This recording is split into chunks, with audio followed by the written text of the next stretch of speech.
Kai mokytojas įeina, visi sustingsta. Atsargiai mokytojas klasė, visi būnam ša. Aloyzas yra, Bagdonaitė yra, Utrimas serga, Burkaitis čia. Dajauskas yra, Elena Matusienė, Jaukutė, ko tylit, aš klausiu, kur Jaukutė. Tai aš tada sėdu taip.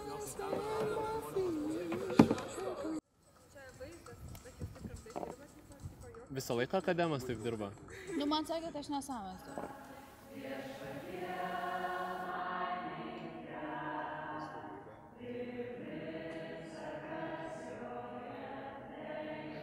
Nu, jis galėtų ateiti visas susirūpinęs, mes jam duotume atsigert pilną paduką pusės vertybių ir tada jis išeina laimingas.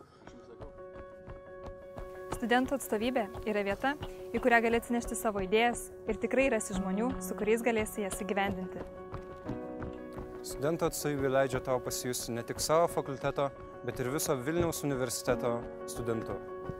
Studentų atstovybė yra ta vieta, kur gali išbandyti save ir kas svarbiausia, tai yra vieta, kur gali klysti ir bandyti dar kartą.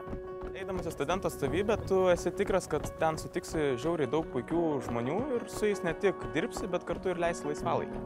Studentų atstovybės veržli ir įtraukianti veikla būrė aplink save smagius žmonės, bet svarbiausia, kad studentų atstovybė tai yra praturtinti tavo studentė gyvenimo dalis. Studentų atstovybė tai jausmas, kad kažką darai ne tik dėl savęs, bet ir dėl kitų. Tai ateities vizija ir darbas dėl jos.